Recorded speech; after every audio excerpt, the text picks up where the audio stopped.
Everyone, welcome back to the channel. అందరూ ఎలా ఉన్నారు, ఏం చేస్తున్నారు? నాతో కమెంట్స్ లో షేర్ చేసుకోవడం మర్చిపోవద్దు. మేమైతే బాగున్నాం. So welcome back to another day in my life. అమ్మ వాళ్ళ ఇంటి దగ్గర నేను చాలా మొక్కలు పెంచాను, మీ అందరికీ తెలిసిందే కదా. అందులో కొన్ని మొక్కలు డాడీ మా ఇంటికి పంపించేశారు. సో ఇక్కడ ఉన్న మొక్కలన్నీ ఇవన్నమాట. పొద్దున్న లేచేసరికి అంతా మంచిగా పూలు పూసాయి. ఇప్పుడు ఈ పూలతోనే దేవుడికి కూడా పూజ చేసుకుందాం.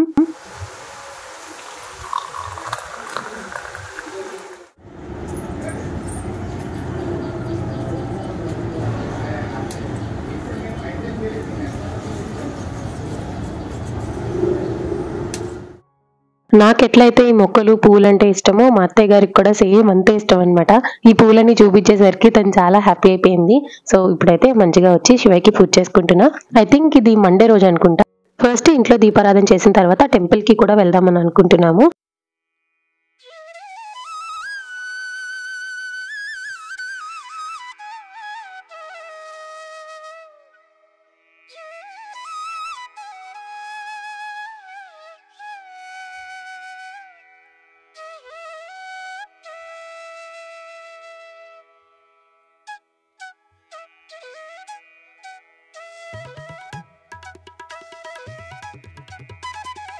బై ద వే, ఈ వీడియో చూసేటప్పుడు నాకు కూడా అర్థమైంది చేతికి గాజులు లేవు అని. మార్నింగ్ టైం ఇంట్లో చాలా హడావిడిగా ఉంటుంది. ఒక పక్క లంచ్ బాక్స్ ప్యాక్ చేయాలి, టిఫిన్ ప్రిపేర్ చేయాలి, ఇంకా ఇలా పూజ చేసుకోవాలి, టెంపుల్ కి వెళ్ళాలి. ఈ హడావిడి అంతా ఉండడం వల్ల మర్చిపోయాను. బట్ ఆ తర్వాత మళ్ళీ గాజులు వేసుకున్నానులేండి. ఇంకా మేమైతే టెంపుల్ కి బయలుదేరాం. లాస్ట్ వీక్ లాంగ్ వీకెండ్ వచ్చింది కదా. సో భుజ్ బంగారం అమ్మ వాళ్ళ ఇంటికి వెళ్ళాడని లాస్ట్ వీడియోలో షేర్ చేశాను. సో ఈ రోజు వాడు కూడా ఇంటికి వచ్చేస్తున్నాడు అనమాట. సాయంత్రం డాడీ తీసుకొని వస్తారు వాడిని.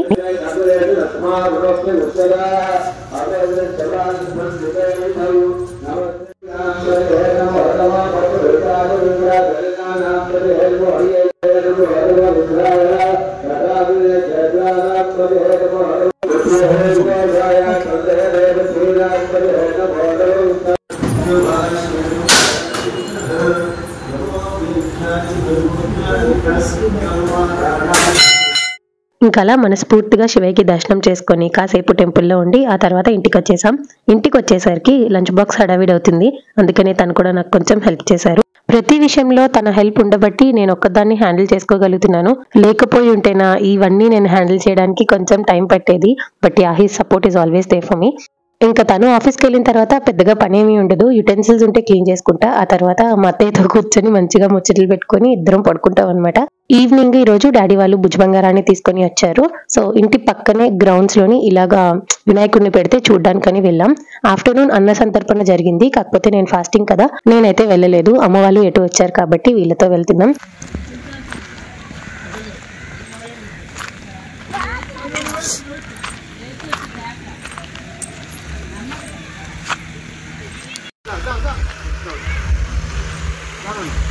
లోపలికి వెళ్ళరా మీరు? సో ఇంకా మంచిగా బాల్గణేష్ దర్శనం కూడా చేసుకున్నాము. యాక్చువల్ గా అమ్మ వాళ్ళ ఇంట్లో వినాయక చవితి లేదు. కాకపోతే this was the very first year after marriage ఇక్కడ అత్తయ్య వాళ్ళ ఇంట్లో వినాయక చవితి ఉందని చెప్పేసి ఇంకా for the very first time Vinayaka Chavithi పూజ చేసుకున్నాను. పెళ్ళైన ఇనీషియల్ డేస్ లోనే వినాయక చవితి వచ్చింది కాబట్టి అప్పుడు ఇంకా I was still figuring it out. అప్పటికి ఇంత బ్యాలెన్స్ చేసుకోవడం రాలేదు కాబట్టి వీడియోస్ ఏమీ షూట్ చేయలేదు. జస్ట్ ఒక షార్ట్ లాగా పోస్ట్ చేసినట్టున్నానేమో అంతే.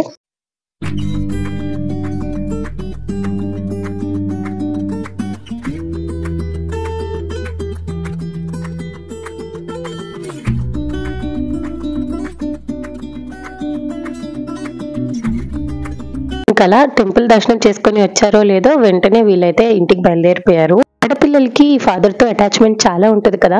వాళ్ళు ఉన్నంతసేపు చాలా హ్యాపీగా అనిపిస్తుంది. వన్స్ వాళ్ళు బయలుదేరుతున్నారు అని చెప్పేసరికి బయటకు నవ్వుతున్నా లోపల చాలా ఏడుస్తాము. సేమ్ నా ఫేస్ కూడా అంతే. బయటికి నవ్వుతూ ఉన్నా లోపల ఏడుస్తాను. బయటికి ఏడ్చాను అంటే ఖచ్చితంగా భుజ్ బంగారం ఏడుస్తాడు. ఇంకా మా ఇద్దరం ఏడవడం చూస్తే మా నాన్న వెళ్ళలేరు. ఆయన చాలా బాధపడతారు. ఒక్కరి వల్ల మిగతా వాళ్ళందరూ సఫర్ అవ్వాల్సి ఉంటది. అందుకే నేను ఒక్కదాన్ని కామైపోయాను అనుకోండి, ఇంకా ఏది ఉండదు. సో ఇంకా అలా with a very heavy heart వాళ్ళకైతే సెండ్ ఆఫ్ ఇచ్చేసాం. తర్వాత వీడియో ఏమీ షూట్ చేయలేదు. ఇది వచ్చేసి ఆ 2 days తర్వాత అనుకుంటాను. ఇంటి దగ్గరికి ఆకుకూరలు వస్తే తీసుకున్నాము. అవన్నీ కూడా నీట్ గా క్లీన్ చేసి కట్ చేసి అరేంజ్ చేసుకునేసరికి ఇంకా మా అత్తయ్య కూడా వచ్చి నాకు హెల్ప్ చేస్తున్నారనమాట.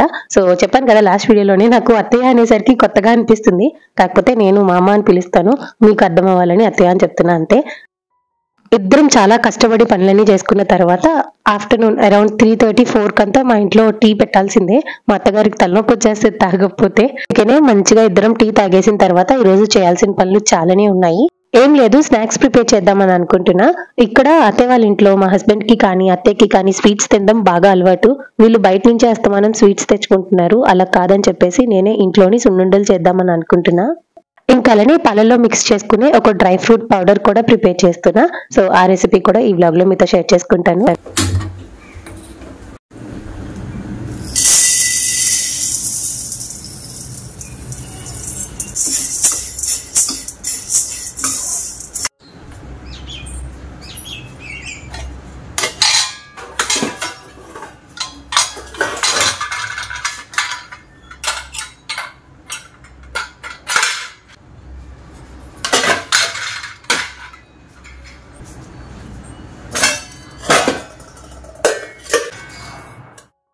ఇంకా పొద్దున్న వాష్ చేసిన గిన్నెలన్నీ అలానే పెట్టేశాను. అవన్నీ సర్దుకుంటూ ఇంకొక పక్క సున్నుండల ప్రిపరేషన్ కూడా స్టార్ట్ చేసా. ఫస్ట్ ఒక పాన్ లోని 1 కప్ మినప్పప్పు వేసి చిన్న మంట మీద స్లోగా ఫ్రై చేసుకోవాలి. ఇంకా మినప్పప్పు ఫ్రై అయ్యే లోపు గిన్నెలన్నీ సర్దేసుకున్నాను కదా. నెక్స్ట్ అయితే బెల్లం కట్ చేసుకుంటున్నా. అమ్మ వాళ్ళ ఇంట్లో నేను ఎక్కువ బెల్లం పౌడర్ యూస్ చేసేదాన్ని. బట్ ఇక్కడ మామయ్య తెలియక ఇలా బెల్లం బాక్సెస్ లా ఉంటాయి కదా, అవి తీసుకొస్తున్నారు. నెక్స్ట్ టైం గ్రాసరీస్ కి వెళ్ళినప్పుడు బెల్లం పౌడర్ తీసుకొని రావాలి. అదైతే చాలా ఈజీ అండి. అంటే ఇంత కట్ చేసుకునే ప్రాసెస్ అంతా ఏవి ఉండదు అనమాట. ఇంక ఇక్కడైతే మినప్పప్పు బాగా ఫ్రై అయిన తర్వాత ఒక 1.5 table spoon brown rice add చేశాను. మీరు కావాలనుకుంటే వైట్ రైస్ కూడా యాడ్ చేసుకోవచ్చు. రైస్ వేసి ఒక 2 మినిట్స్ ఫ్రై చేసిన తర్వాత ఇదంతా తీసి పక్కకు పెట్టేసుకోవాలి. కంప్లీట్ గా చల్లగా అయ్యాక పౌడర్ చేసుకోవాలి.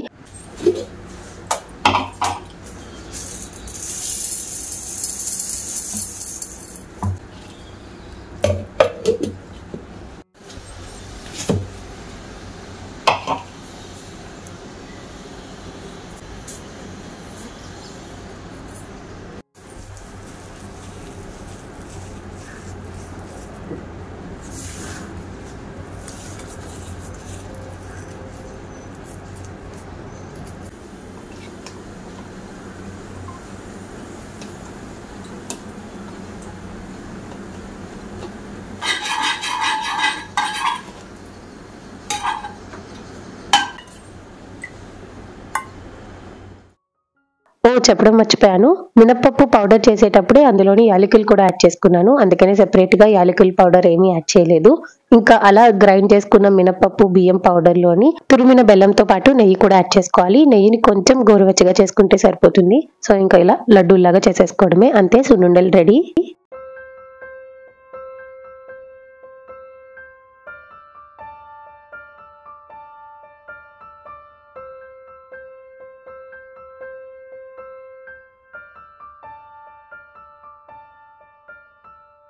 సున్నుండలు ప్రిపేర్ చేసుకోవడం చాలా ఈజీ. ఇది బేసిక్ వర్షనే. నేను చాలా వేరియేషన్స్ లో సున్నుండలు చేస్తాను. అవన్నీ రెసిపీస్ నెక్స్ట్ వీడియోస్ లో ఎప్పుడైనా షేర్ చేసుకుంటా. అండ్ నెక్స్ట్ ఇప్పుడు డ్రై ఫ్రూట్ పౌడర్ ప్రిపేర్ చేస్తున్నా. ఇది పెద్దవాళ్ళకైనా చిన్న పిల్లలకైనా ప్లెయిన్ మిల్క్ లోని ఈ పౌడర్ మిక్స్ చేసి ఇస్తే చాలా మంచిది హెల్త్ కి. కాకపోతే ఈ రోజు నా దగ్గర అన్ని ఇంగ్రీడియంట్స్ లేవు. ఉన్న 2 ఇంగ్రీడియంట్స్ తోనే ఈ పౌడర్ చేస్తున్నాను. ఫస్ట్ ఒక పాన్ లోని 1 కప్ బాదం పప్పు తీసుకొని అవి మంచిగా లో ఫ్లేమ్ లో పెట్టి ఫ్రై చేసుకోవాలి. బాదం పప్పు ఫ్రై అయిన తర్వాత సేమ్ అదే పాన్ లో 1 కప్ జీడిపప్పు తీసుకొని అవి కూడా లో ఫ్లేమ్ లో పెట్టి బాగా ఫ్రై చేసుకోవాలి. జీడిపప్పు బాదం పప్పుతో పాటు ఇంకా చాలా ఇంగ్రీడియంట్స్ యాడ్ చేసుకోవచ్చు. అవన్నీ కూడా నేను మీకు ఫర్దర్ వీడియోస్ లో షేర్ చేస్తా. ప్రస్తుతానికైతే ఓన్లీ జీడిపప్పు బాదం పప్పు రెండింటిని కూడా మంచిగా ఫ్రై చేసి అవి చల్లగా అయిన తర్వాత ఇలా ఒక మిక్సీ జార్ లో యాడ్ చేసుకున్నాను. ఇంకా వాటితో పాటే ఒక యాలక్కాయ కూడా యాడ్ చేసి మంచిగా పౌడర్ చేసేసుకోవడమే. అంతే, డ్రై ఫ్రూట్ పౌడర్ రెడీ అయిపోయినట్టే. ఒక 8 కంటైనర్ లో స్టోర్ చేసుకుంటే ఎన్ని డేస్ అయినా అది మంచిగా ఉంటుంది. ఈ పౌడర్ పాలల్లో మిక్స్ చేసుకొని తాగితే సేమ్ బాదం మిల్క్ తాగినట్టు ఉంటుంది. ఇందులో చాలా ఇంగ్రీడియంట్స్ మిక్స్ చేసుకోవచ్చు అండి. మీరు కావాలి అనుకుంటే flax seeds, pumpkin seeds, sunflower seeds, అలా మీకు నచ్చిన డ్రై ఫ్రూట్స్ అన్ని యాడ్ చేసుకోవచ్చు అనమాట. సో ఇంకా అలా డ్రై ఫ్రూట్ పౌడర్ చేస్తున్నానా, ఈ లోపు పొట్టిగడు వచ్చేసాడు. యాక్చువల్ గా మామయ్య ఎక్కడ ఉంటే వీడు అక్కడ ఉంటాడు. కాకపోతే మామయ్య వీడిని నాకు బాగా అలవాటు చేసేసాడు. భుజబంగారం స్కూల్ కి వెళ్ళిపోయిన తర్వాత వీడే వచ్చి ఉంటాడు అనమాట. మధ్యాహ్నం భుజబంగారానికి ఎలా అయితే అన్నం పెడతానో వీడికి కూడా అలానే అన్నం పెట్టడం అలవాటు చేశాను. వీడు మామయ్యకి ఎలా అటాచ్ అయిపోయాడో నాకు కూడా బాగా అటాచ్ అయిపోయాడు. వీడు నా మాట కూడా వినడం స్టార్ట్ చేశాడు. గుడ్ బాయ్ అయిపోయాడు వీడు కూడా. ఏమమ్మా ఎవరు కావాలి? నీకు కూడా సోది పిల్లలే కావాలా? లేడే ఇంకా డ్యూటీ నుంచి రాలేదు. కూర్చో బచ్చో బచ్చో.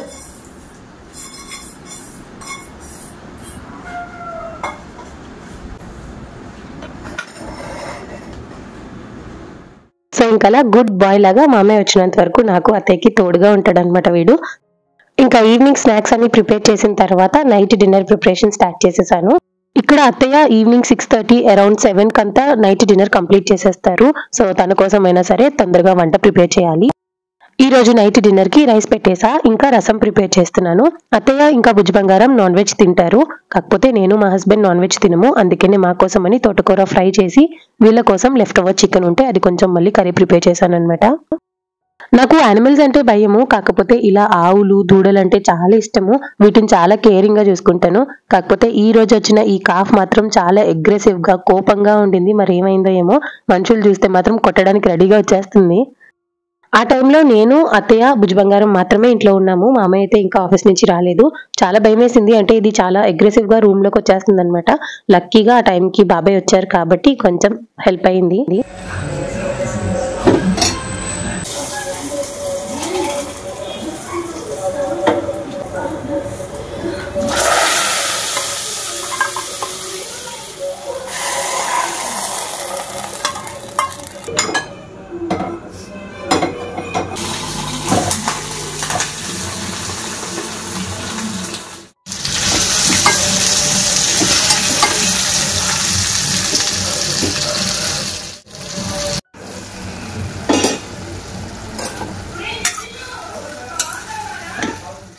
ఇంకలా ఒక పక్క వంట చేస్తూనే ప్యారలల్ గా బుజ్జి బంగారాన్ని ఫ్రెష్ అప్ చేయించడము, వాడితో హోంవర్క్స్ రాయించడము ఈ పని కూడా అవుతుందన్నమాట.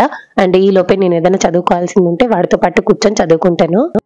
ఇంకా ఈవినింగ్ 6:30 7 అయ్యేసరికంతా కంపల్సరీ దీపారాధన చేసుకొని ఇల్లంతా ధూపం వేస్తాను.